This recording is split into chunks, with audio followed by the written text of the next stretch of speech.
আল্লাহ নবী সালামে জবাবখানা দিলেন।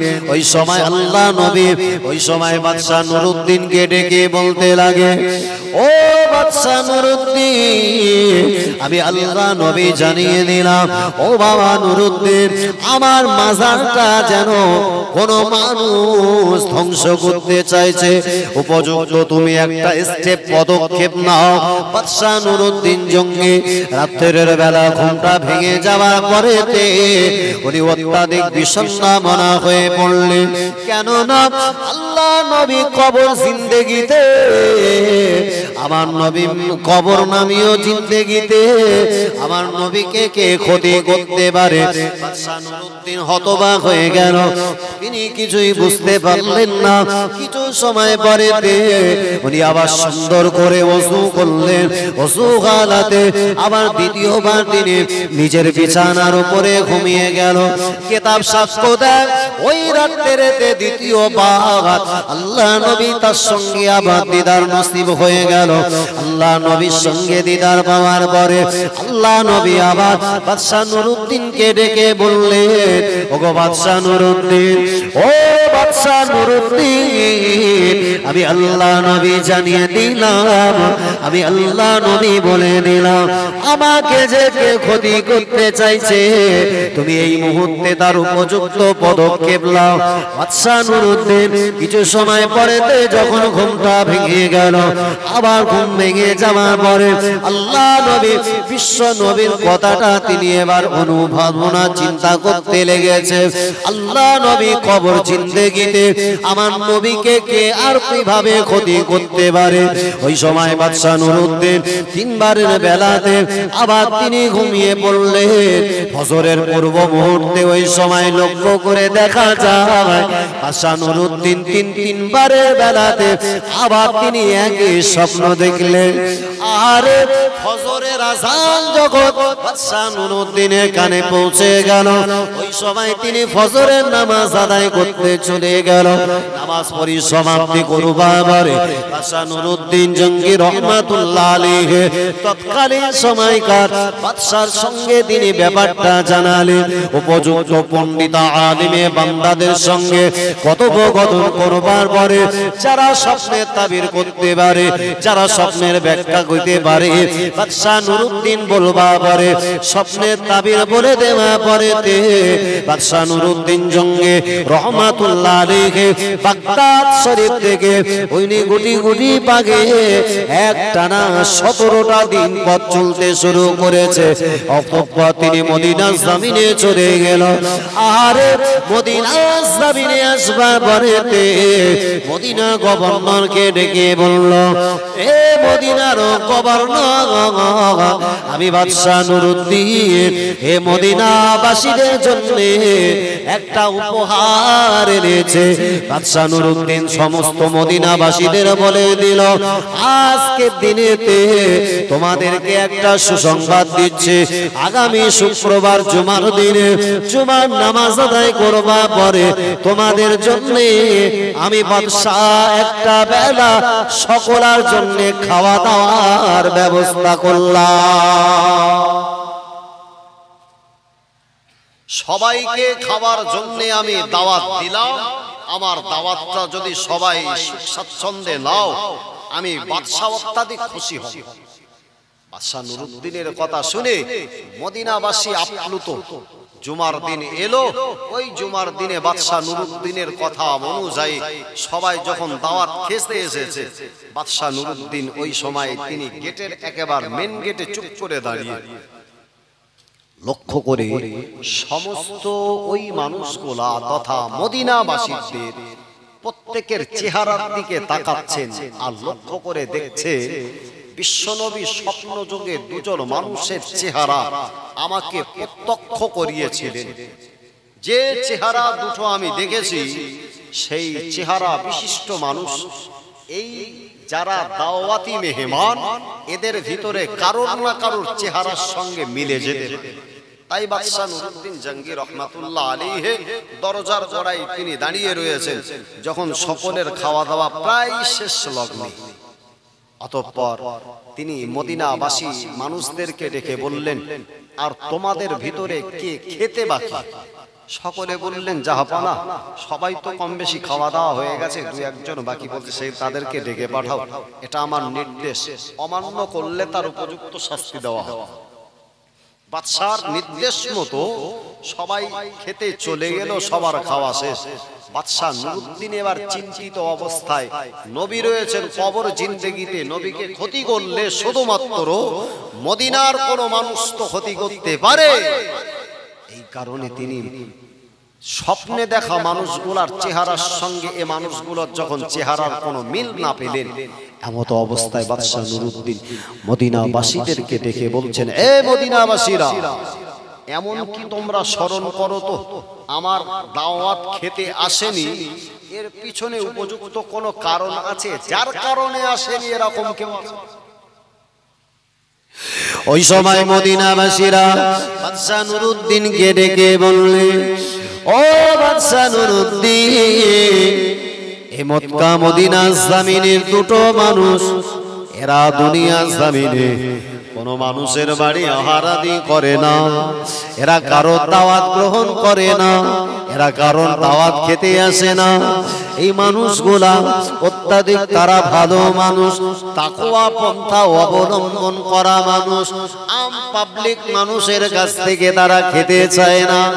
বাদশাহ নুরউদ্দিন জাহাঙ্গীর মনে তখন ডাউট হলো, স্বপ্ন যোগে যে দুজন মানুষের চেহারা দেখানো হয়েছিল, হয়তো হতে পারে এরা হলো সেই দুজন, যার কারণে বাদশাহ নুরউদ্দিন জাহাঙ্গীর বলছেন, একটা বার চলো, তারা কি কারণে আসবে না আমি বাদশাহ দেখতে চাই।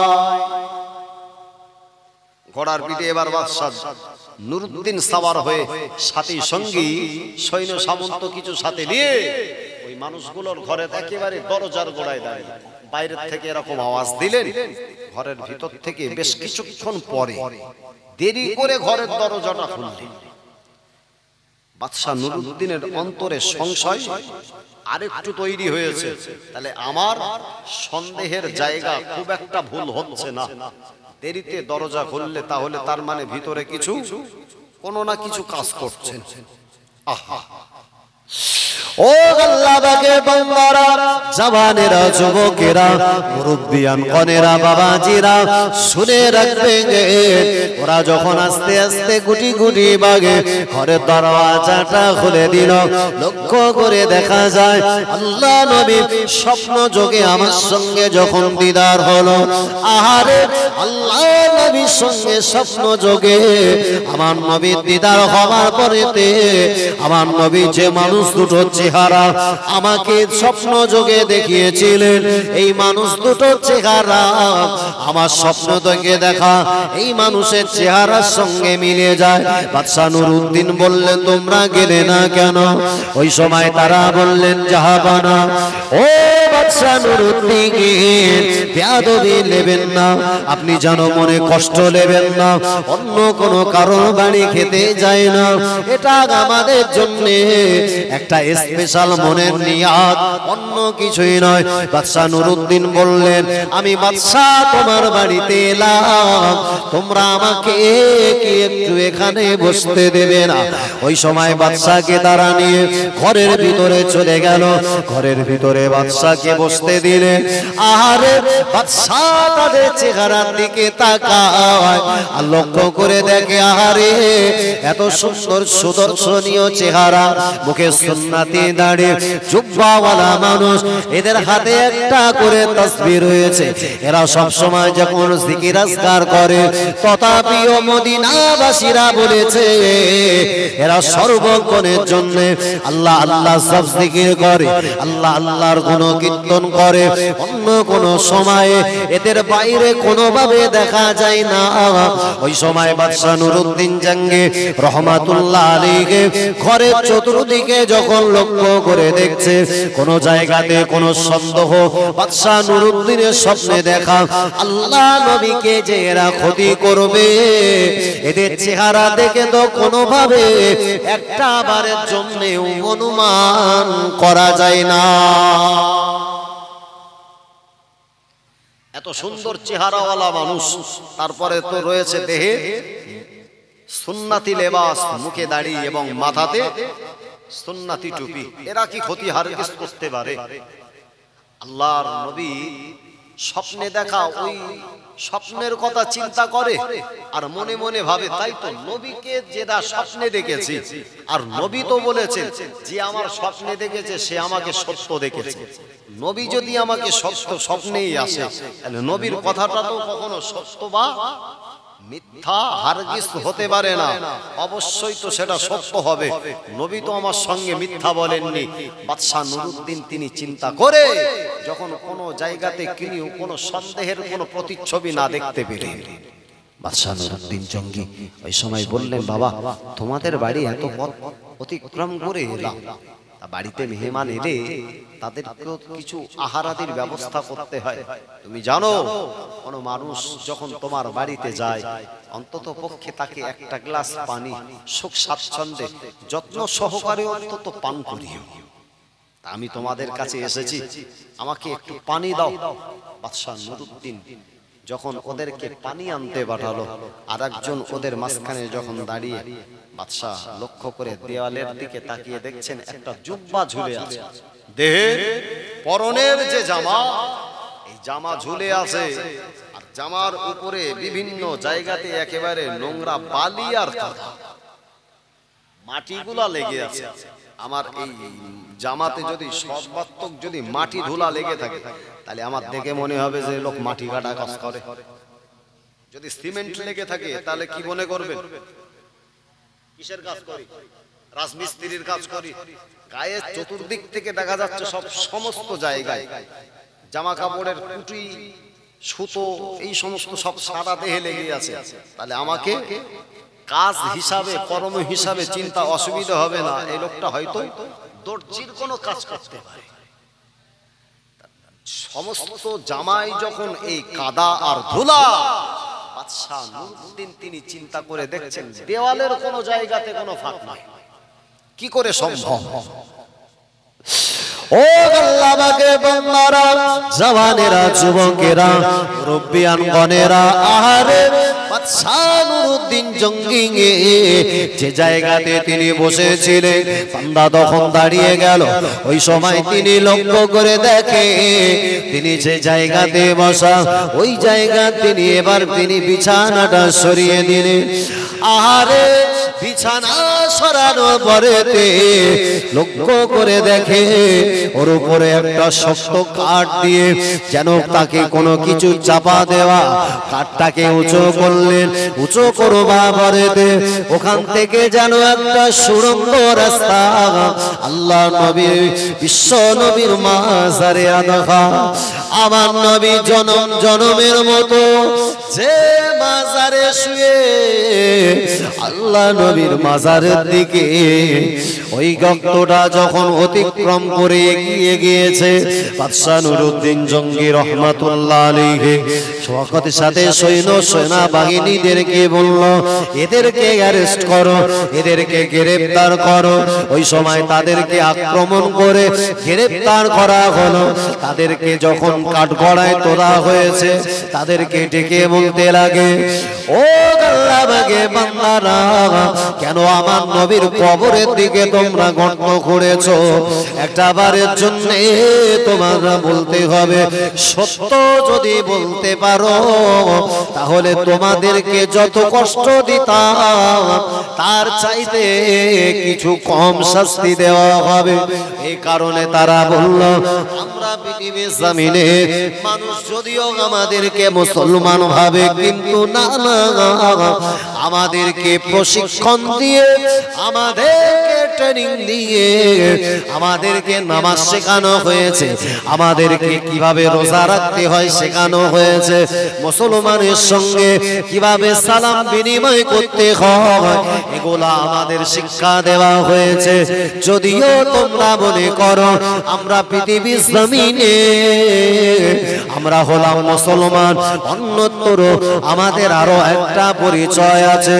তোমাদের মদিনাবাসীর কাছে আমাদের যদিও পরিচয় মুসলমান হয়, কিন্তু জেনে রাখবে আমাদের পরিচয় আমরা হলাম জাতিতে ইহুদি।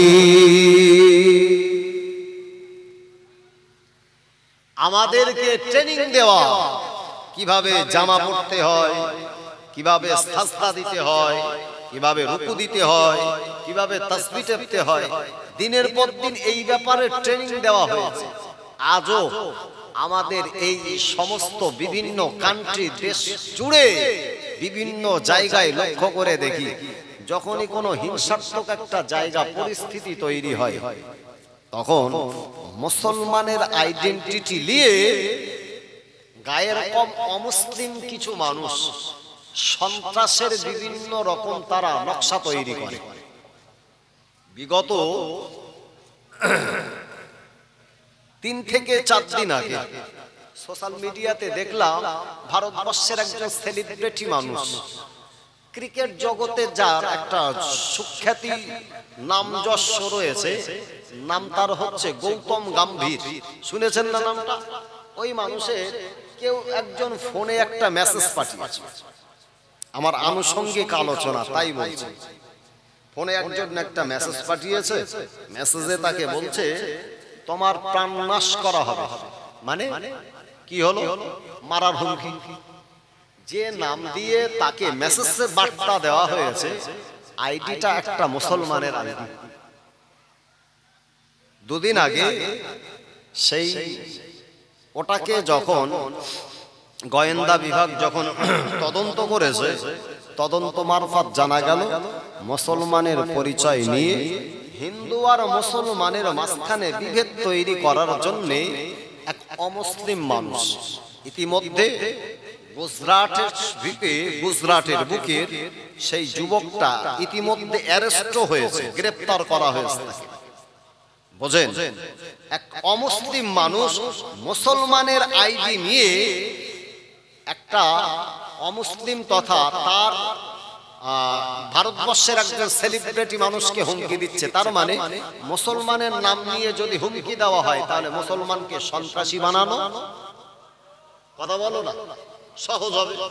ঠিক অ্যাজ ইট ইজ একই রকম। দেখো, ইহুদিরা যারা চেষ্টা করেছে মুসলমানকে ক্ষতি করবে, তারা কিন্তু সর্বপ্রথম নিজের দেহের জুব্বা পরেছে। আজও বিশ্বের বুকে অসংখ্য যারা সন্ত্রাসী কিছু মানুষ, যারা মুসলমানের আইডেন্টিটি পরিচিতি নিয়ে পৃথিবীর বুকে বিভেদ সৃষ্টি করে বেড়াচ্ছে। রীতিমতো তারা কিন্তু কখনো কখনো প্রশাসনের আওতায়ও আসছে। এটা আমাদের প্রশাসনদের অক্লান্ত প্রচেষ্টা আর তাদের দিনের পর দিন বিভিন্ন প্রশিক্ষণে তারা ট্রেনিং নেওয়ার কারণে, নালে ওদের দোষ ভারগুলো মুসলমানের ঘাড়ে চাপিয়ে দেওয়া হতো। বোঝেন না, ভারতবর্ষ হচ্ছে এমন একটা কান্ট্রি, এ ভারতবর্ষ আমার দেশ, এ ভারতবর্ষ আপনার আপনার। ভারতবর্ষে যারা জন্মগ্রহণ করে, ভারতবর্ষ যেমন মুসলমানের, ভারতবর্ষ তেমন খ্রিস্টানের, ভারতবর্ষ তেমন একজন সনাতনী তথা হিন্দু ধর্মাবলম্বী, এ ভারতবর্ষ একজন মুসলমানের যেমন একটা শিখ মানুষের ভারতবর্ষ ঠিক একই রকম। নিছক এই ভারতবর্ষের বুকে একটা গণতান্ত্রিক পদ্ধতিতে ভারতবর্ষ পরিচালিত হয়। ভারতবর্ষের একটা কনস্টিটিউশন, একটা সংবিধানের উপরে বেস করে ভারতবর্ষ চলে। এই ভারতবর্ষের যদি 1 ইঞ্চি মাটি যদি কেউ কেড়ে নিয়ে ভারতবর্ষের উপরে যদি কেউ হুমকি দেয় আমি মুসলমান, সেটা কিন্তু হারগিজ কখনো মাথা পেতে মেনে নেব না। তার কারণ আমার দেশকে ভালোবাসার ব্যাপারে আমার ইসলাম আমাকে শিক্ষা দিয়েছে। একবার জোরে হবে না? পৃথিবীর বুকে ইসলাম দেশপ্রেম শিখিয়েছে, পৃথিবীর বুকে ইসলাম মানব প্রেম শিখিয়েছে, পৃথিবীর বুকে ইসলাম ভ্রাতৃত্ববোধ শিখিয়েছে, পৃথিবীর বুকে ইসলাম দুনিয়ার জমিনে দয়াদ্রতা শিখিয়েছে।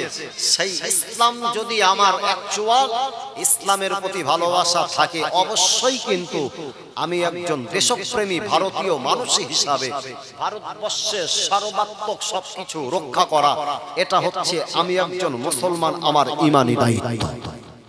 আমার ভাইয়েরা, তাই বলছিলাম যখন ওদেরকে অ্যারেস্ট করা হলো, সেই দুইজন যারা বিশ্ব নবীর মাজারের কাছাকাছি পর্যন্ত যারা গর্ত খনন করে নবীর মাজারের প্রায় কাছাকাছি অবস্থায় পৌঁছে গেছে, দুটো একটা দিন গেলে আমার নবীর নিকটস্থে তারা যেতে পেরে। ওই সময় ইহুদি এই মানুষ দুটোকে তারা বাদশা নুরউদ্দিন বলছেন, আচ্ছা নবীর মাজারের কাছে কেন যাচ্ছি? আমি বাদশা একটাবার জানতে ইচ্ছা হয়। ও আল্লাহ পাকে বাংলারা, জওয়ানেরা, যুবকেরা, মুরব্বিয়ানগণেরা, আহারে আল্লাহ নবী বিশ্ব নবী আমার আল্লাহ নবী পাক জবানে ইরশাদ করেছে, নাসাই শরীফের একটা হাদিস, নাসাই শরীফের গ্রন্থে এসেছে, আল্লাহ নবী বললেন, আয় আমার সাহাবীরা, ও আমার সাহাবীরা, আমি আল্লাহ নবী জানিয়ে দিলাম, আমি আল্লাহ নবী বলে দিলাম, আল্লাহ নবী বললেন, ইন্নাল্লাহা হাররামা আলাল আরদি আন তাআকুলা আজসাদাল আম্বিয়া।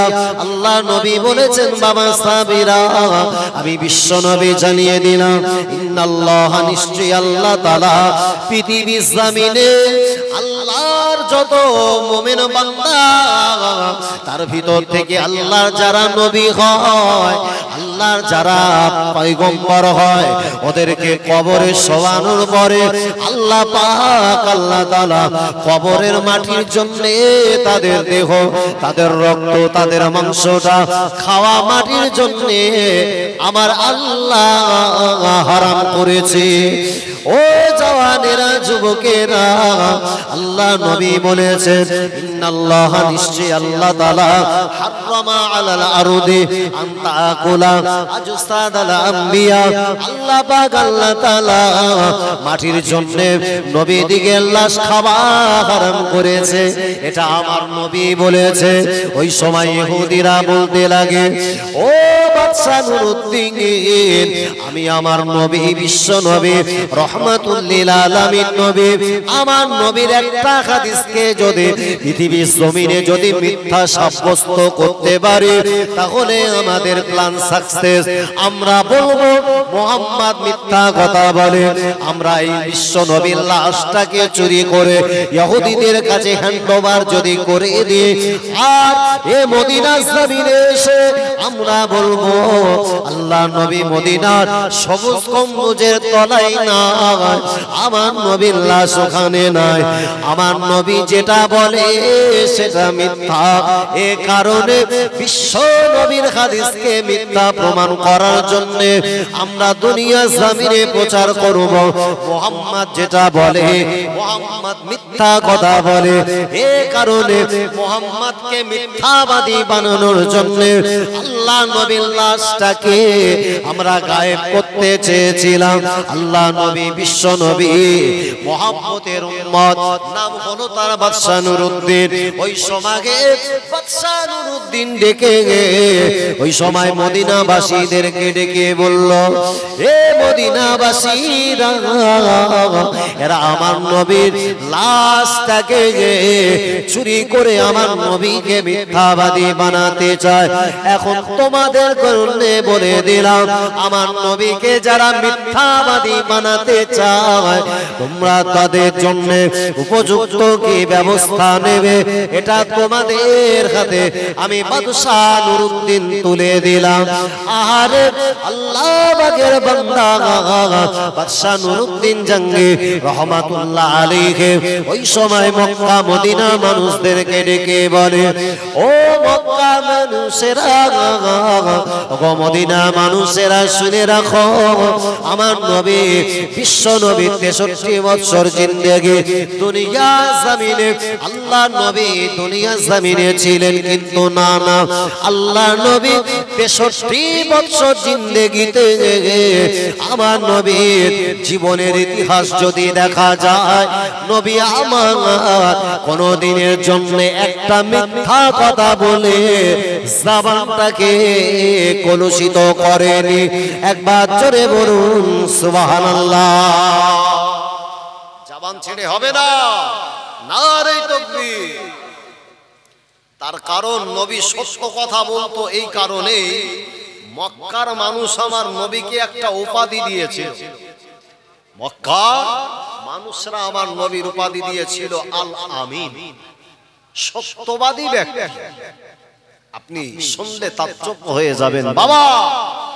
যারা ইসলামের চরম বিরোধিতা করেছিল তাদের প্রথম কাতারে যার নাম ছিল, নাম তার আবু জাহাল। শুনেছেন না শুনেছেন? চরম বিরোধিতা করেছে। অথচ মক্কা থেকে যারা বদরের প্রান্তরে যাচ্ছিল ইসলামের প্রথম যুদ্ধে মুসলমানদের মারার জন্য, আর বিশ্বনবী মদিনা থেকে বদরে যখন আসছে, এই মক্কার যত সাথী সঙ্গী, মক্কার যত লোকজন রয়েছে, এরা যখন বদরের দিকে যাচ্ছেন, ঠিক এমন সময় মক্কার একজন বেঈমান আবু জাহালকে সেই দিন ডেকে জিজ্ঞেস করছে, হে মক্কার আবু জাহাল, মুহাম্মদকে তো মারার জন্য বদরে যাচ্ছ। বলে হ্যাঁ।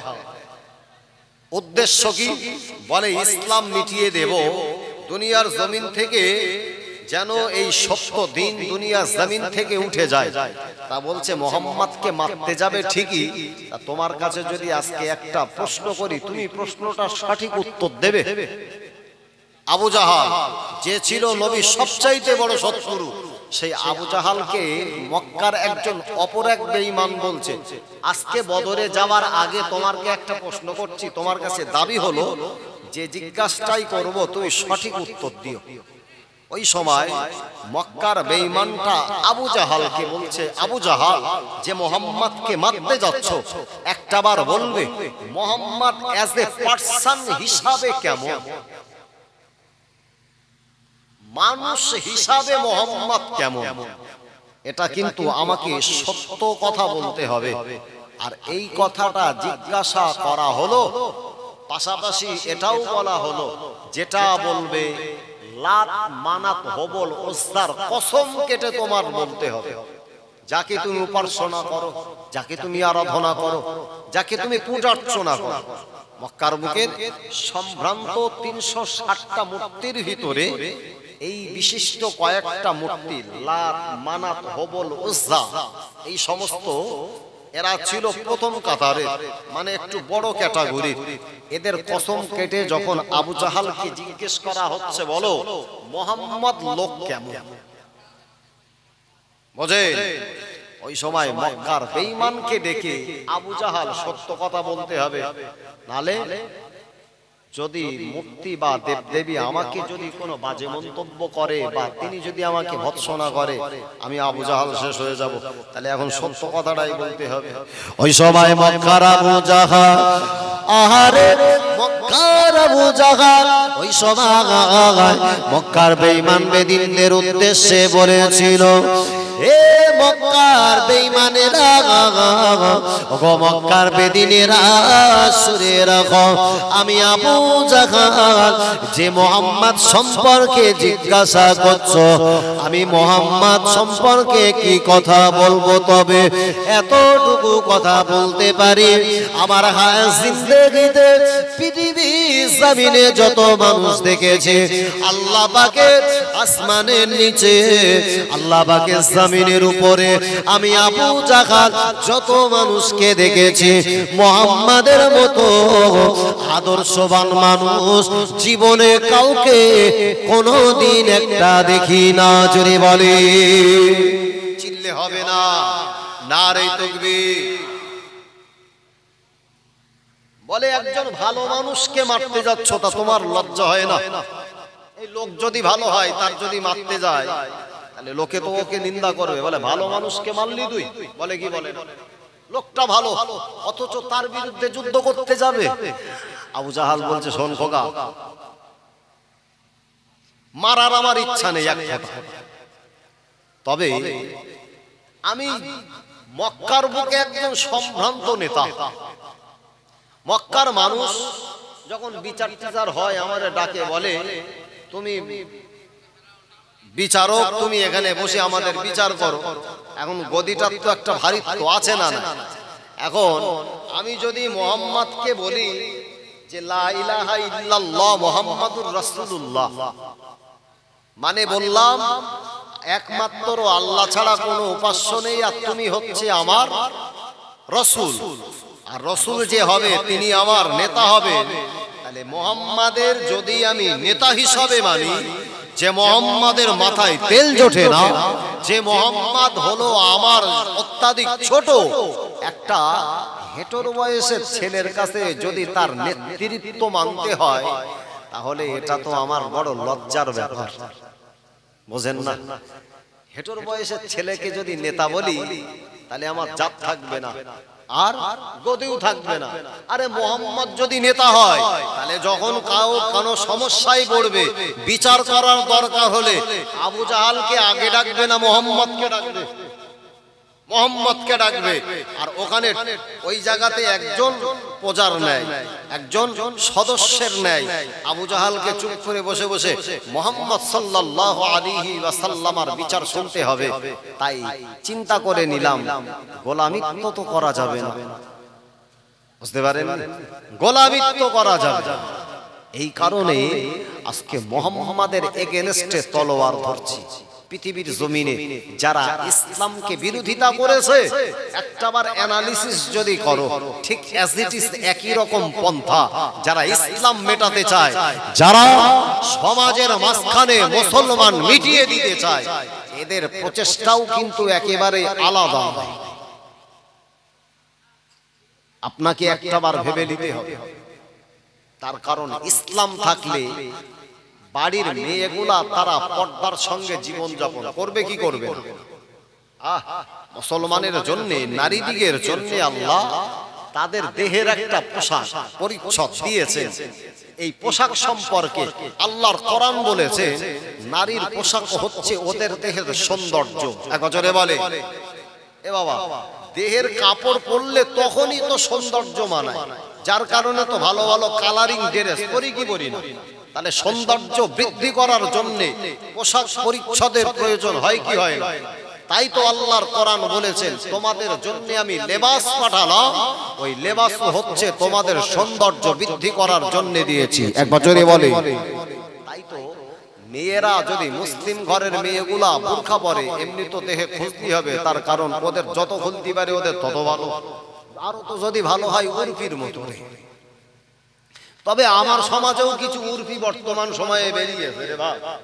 যখন রাস্তায় যায়, হাটে যায়, ঘাটে যায়, দেহে সৌন্দর্য বৃদ্ধি করার জন্য যে সমস্ত মেয়েগুলা নিজের স্মৃতি বৃদ্ধির জন্য রাস্তায় বেরোলে বেশ আটসাট হয়ে একটু বার হয়, আহা, একটাবার এদেরকে একবার ভাবার জন্য আমি অনুরোধ করলাম, আজকের মাহফিলে আমার যে সমস্ত মা, আমার যে সমস্ত বোনগুলো আমার কণ্ঠের আওয়াজ শুনছেন, একটাবার আজকের রাতের শেষ ভাগে আমি আপনাদের ভাই বেলাল হোসেন আপনাকে দুটো সর্বশেষ কিছু কথা বলি। অবশ্যই আপনার জীবন শুধরে দেওয়া, পাল্টে দেওয়ার জন্য এটাই যথেষ্ট হবে। আমার নবী, বিশ্ব নবী 63 বছর জিন্দেগিতে আল্লাহ রসুলের আনিত ইসলাম কিভাবে নারীকে নিরাপত্তা দিয়েছে দেখেন। আপনাকে চোখে আঙুল দিয়ে বুঝিয়ে দেব। ও আল্লাহ বাগে বান্দারা, জওয়ানেরা, যুবকেরা, মুরব্বিয়ানগণেরা, আল্লাহ নবী, বিশ্ব নবী, রহমাতুল লিল আলামিন নবী, আমার নবী বললেন, ওগো আমার মেয়েরা, ওগো নারী জাতিরা, আমি বিশ্ব নবী জানিয়ে দিলাম, তোমরা তোমাদের সৌন্দর্যটা পরপুরুষকে দেখিয়ে বেরিও না। তোমাদের সৌন্দর্য তো একমাত্র দেখার অগ্রাধিকার রাখে, সেটা হলো তোমার স্বামী। যে স্বামী তোমার জন্য আল্লাহ পাক রব্বুল আলামিন, আল্লাহ তোমার স্বামীকে তোমার দেখে গেঞ্জি বানিয়ে দিয়েছে। ও জানেরা, যুবকেরা, ওগো আমার মা বোনেরা, ওগো আমার পর্দানসীনা মা বোনেরা, যারা নিজেরা রাস্তাতে বার হলে, ঘাটে বার হলে নিজের সৌন্দর্য বৃদ্ধি করার জন্য যে সমস্ত মেয়েরা নিজের মুখেতে মেকআপ দেয়, নিজের মুখেতে ফাউন্ডেশন দেয়, চোখে কাজল দেয়, আপনার ঠোঁটে লিপস্টিক দেয়, বাবাজি এইরকম বিভিন্ন ধরনের ধরনের লিকুইড দ্বারা নিজের সৌন্দর্য বৃদ্ধি করে রাস্তাতে যখন উঠে যায়, আহারে পাশে যদি দাঁত দেহের আবার সুগন্ধি বৃদ্ধি করার জন্য পারফিউম তথা বিভিন্ন সুগন্ধি সেন্ট ব্যবহার করে, অবশ্যই আপনাকে জানতে হবে আপনার দেহের গন্ধ যদি কোনো পরপুরুষের নাকে পৌঁছে যায়, ওই পরপুরুষের নাকে আপনার দেহ সুগন্ধ পৌঁছে যাওয়ার কারণে আপনার ব্যাপারে ওই মানুষটা একটা খারাপ ধারণা করতে পারে আপনার ব্যাপারে। ওর যখন অন্তরে কুধারণা হবে তখন আপনার লজ্জাশীলতা চলে যেতে পারে, আপনার জীবন দশায় আপনার বেইজ্জতি হতে পারে। ও জওয়ানেরা, যুবকেরা, ও পর্দানশীনা মা বোনেরা, আর যদি দুনিয়া জমিনে যদি নিজের দেহে বোরকা পরে রাস্তা দিয়ে যদি হেঁটে যায়, যার মাথা থেকে পা পর্যন্ত ঢাকা, ওই ঢাকা বোরকা ভিতরে মেয়েটা সাদা, মেয়েটা কালো, মেয়েটা দেখতে ভালো না মেয়েটা খারাপ, মেয়েটা বুড়ি না মেয়েটা ছুরি, এটা সমাজের মানুষ যখন জানতে পারবে না, ওই নারীটার উপরে কোন নরপিশাচের চক্ষু পড়তে পারে না। এর জন্যই আমার ইসলামের বিধান। আহা ভাইয়েরা, আজকে যে সমস্ত অমুসলিম মানুষগুলা বোরখার জন্য আমার ঘরের মা বোন গুলাকে যারা নির্যাতনের শিকার করে, একটাবার তো অন্তত ভাবেন দুনিয়ার জমিনে মায়ের ইজ্জত আর মায়ের সম্মান, ওকে তো সম্মানে সুসম্মানিত করা এটা তো প্রত্যেক পুরুষের জন্য একটা অবধারিত। সেই নারী জাতিকে যারা অসম্মান করে, অবশ্যই পৃথিবীর জমিনে আর যাই হোক জীবনের দেহের গায়ে চামড়া যদিও মানুষের থাকে, কিন্তু মনুষ্যত্বহীনতা হলে সেই মানুষটার পরিচয় কিন্তু কখনো মানুষ হতে পারে না। যার ভিতরে মনুষ্যত্ব নাই, তার সঙ্গে একটা চার পায়ে জন্তু কখনো পৃথক আলাদা কিছু হতে পারে না। আমার ভাইয়েরা, একবার জবান ছেড়ে উচ্চ আওয়াজে প্রিয় নবীর শানে দরুদ শরীফ আল্লাহুম্মা সাল্লি আলা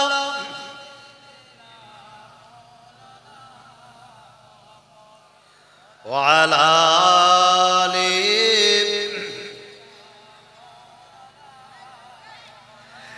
কালমা জিকির কালমা লা ইলাহা ইল্লাল্লাহ, লা ইলাহা, লা ইলাহা ইল্লাল্লাহ। যেদিকে যাই মোর দৃষ্টি দেখি তব অপরূপ সৃষ্টি, দেখি যত বিমোহিত হয় মন, অনুভবে খুঁজি প্রভু তোমায় তখন। যদি বলুন সুবহানাল্লাহ, আরেকবার উচ্চ আওয়াজে হবে সুবহানাল্লাহ। নারে তাকবীর, নারে তাকবীর। যেদিকে যাই মোর দৃষ্টি দেখি তব অপরূপ সৃষ্টি, দেখি যত বিমোহিত হয় মন, অনুভবে খুঁজি প্রভু তোমায় তখন। আছো তুমি কোথায় বলো না মোরে, যাব আমি সেথায় হোক যত দূরে। আছো তুমি কোথায় বলো না মোরে, যাব আমি সেথায় হোক যত দূরে। বলবো কথায় আমি তোমার সাথে, একা একা কেন থাকো আড়ালেতে। বলবো কথায় আমি তোমার সাথে, একা একা কেন থাকো আড়ালেতে। যেদিকে যাই মোর দৃষ্টি দেখি তব অপরূপ সৃষ্টি, দেখি যত বিমোহিত হয় মন, অনুভবে খুঁজি প্রভু তোমায় তখন। আল্লাহুম্মা সাল্লি আলা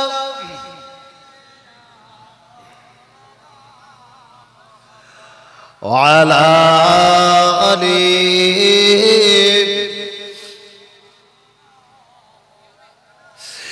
চাঁদ মামা তুমিও কি আমার মতো প্রভুর সাথে চাও করতে কথন চাঁদ মামা তুমিও কি আমার মতো প্রভুর সাথে চাও করতে কথন নাকি তুমি নিরিবিলি জ্যোৎস্না রাতে প্রাণ খুলে কথা বলো প্রভুর সাথে জোরে হবে না চিল্লে হবে না নারে তাকবীর নাকি তুমি নিরিবিলি জ্যোৎস্না রাতে প্রাণ খুলে কথা বলো প্রভুর সাথে তবে কেন রব আমি দূরে দূরে তবে কেন রব আমি দূরে দূরে চাঁদ মামা যদি পারো বলে দিও তারে ভোরে রাজান আমি শুনি যখন থাকতে পারি না আর ঘুমিয়ে তখন ভোরে রাজান আমি শুনি যখন থাকতে পারি না আর ঘুমিয়ে তখন মনে হয় কে যেন ডাকছে মোরে মনে হয় কে যেন ডাকছে মোরে আই খোকা ছুটে আয় আমার ঘরে নামাজ শেষে আমি তুলি দুই হাত খোদার কাছে আমি করি ফরিয়াদ ভিন্ন কিছু আর নেই তো চাওয়া ভিন্ন কিছু আর নেই তো চাওয়া রহিম রহমান ও গো পরওয়ার রহিম রহমান ও গো পরওয়ার যেদিকে যাই মোর দৃষ্টি দেখি তব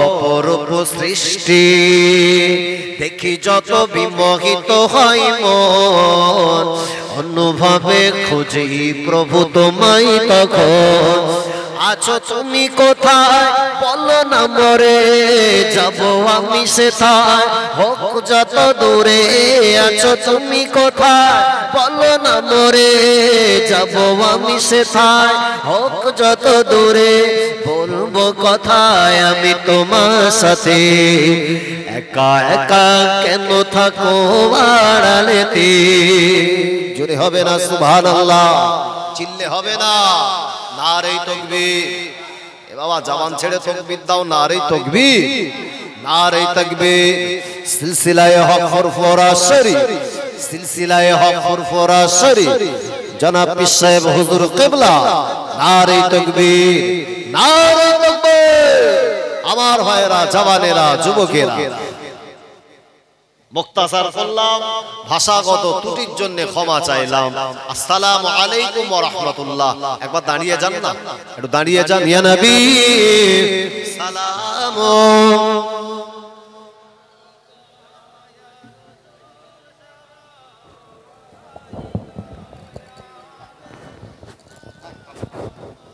আমার ভাইরা একটু সামনের দিকে আসেন না বাইরে যারা ভাইয়েরা ছড়িয়ে আছেন আমাদের ফুরফুরা শরীফের মুজাদ্দিদে জামান দাদা পীর কেবলা রহমাতুল্লাহ আলাইহি আমাদের শেরে তাজ তার সুযোগ্য আওলাদ আপনাদের গ্রামে আপনাদের এলাকাতে আপনাদের বাড়িতে আপনাদের সামনে এসেছেন যে সমস্ত ভাইয়েরা ছড়িয়ে আছে আরো সামনে আসেন না ভাই এই জায়গাগুলো কি হয়েছে আসো না সামনে সামনে আসো ইসলামের একটা সৌন্দর্য আছে সামনে এসো পড়েন ইয়া নবী সালামু আলাইকা ইয়া রাসূল সালাম আলাইকা ইয়া হাবিব সালাম আলাইকা সালাওয়াতুল্লাহ या नबी नमो प्यारा या रसूल नमो प्यारा अर्श पर हक में पुकारा सच पैगंबर है हमारा या नबी सलाम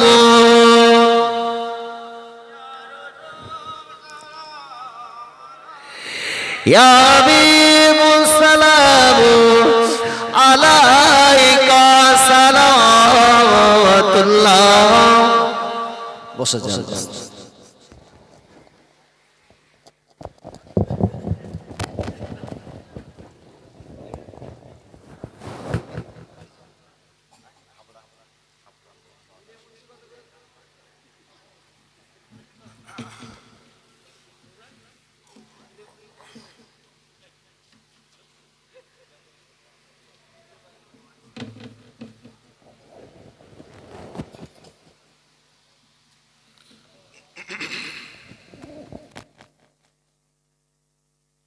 আসসালামু আলাইকুম। আজ হচ্ছে আখেরি দোয়া, আখেরি মোনাজাত হবে। যারা আশেপাশে আছেন, হযরতে 40 পীর হুজুর রহমাতুল্লাহ আলাইহির ইসালে সওয়াবে আপনারা সকলে চলে আসেন। মাশাআল্লাহ, বেশ কিছু সময় ধরে আমার পূর্বে ভাই ওয়াজ নসিহত করলেন। রাত হচ্ছে, সুতরাং আর বেশি দেরি না করে সবরে সানির দিকে এগিয়ে যাওয়াটাই আমার মনে হয় ভালো। জলসার তিনটে ভাগ, একটা ওয়াজ শোনা, একটা আমল করা, আর একটা তাবারক নিয়ে ঘরে যাওয়া। তিনটে ভাগের মধ্যে একটা ভাগ যথেষ্ট হয়ে গেছে, অর্থাৎ ওয়াজ শোনা